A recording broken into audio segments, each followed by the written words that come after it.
usuário, de que forma a inteligência artificial vai mudar o WhatsApp? Você consegue romper a barreira da escala humana. Então, qual que é a visão sobre inteligência artificial generativa para o futuro de uma ferramenta, de um aplicativo super importante que é o WhatsApp? A conversa tem um poder muito grande na inteligência artificial. A gente acredita que a inteligência artificial dentro do WhatsApp ela vai ter uma utilidade muito grande para o usuário e a gente já tem alguns países onde a gente está testando. Agora, para o mundo de negócios, aí então nem se fala. Porque você imagina, por exemplo, uma empresa que utilize o WhatsApp no atendimento no dia a dia, ela já teve um ganho grande em relação a um call center ou em relação a outras formas de atendimento, porque o atendente consegue falar com vários usuários ao mesmo tempo. A gente tem um caso muito interessante que eu posso citar, que é um caso público de um banco que usa o WhatsApp na sua mesa de venda de crédito consignado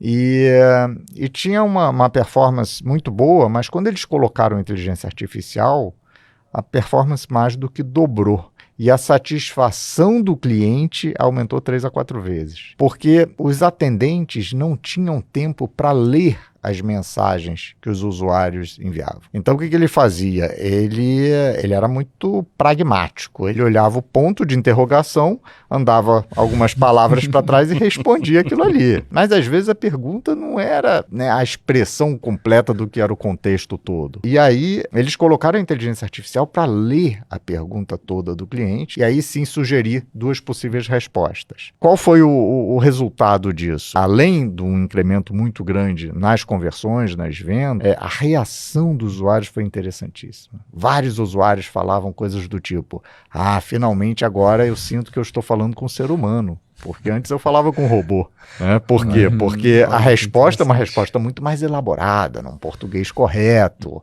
Né? Então, passa a sensação de que você está falando não só com uma pessoa, mas com uma pessoa até mais sênior dentro da empresa, mais qualificada.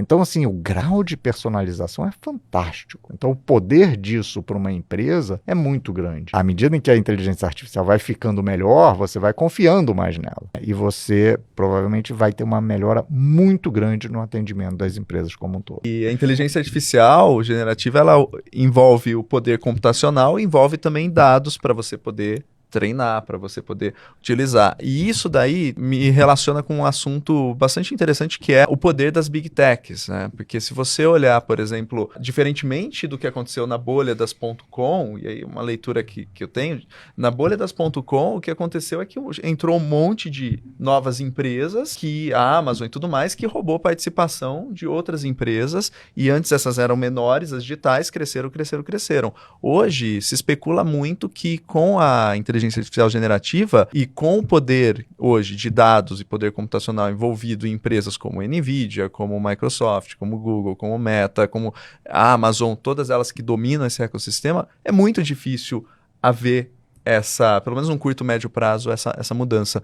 Guilherme, qual que é a sua visão sobre as Big Techs nesse mundo de competição, principalmente agora com inteligência artificial generativa? Há oportunidades ainda para novos modelos de negócios crescerem? Qual que é a sua visão? Eu sou um eterno otimista e tenho uma veia empreendedora, então todo empreendedor normalmente já é otimista e está sempre enxergando oportunidade. Agora, as Big Techs, elas têm, sem dúvida, uma capacidade muito grande, econômica, de acesso a dados, mas também elas sofrem muito com regulamentação e com a supervisão da sociedade civil. Então, o nível de controle e rigor no uso de dados hoje numa Big Tech é muito maior do que em qualquer startup. Vê os reguladores extremamente atentos a como, né, as Big Techs usam os dados e é um uso extremamente responsável. Então isso também limita. É um balanço, né, que a gente vai ver ainda nos próximos anos acontecer e que tem um impacto na evolução da tecnologia.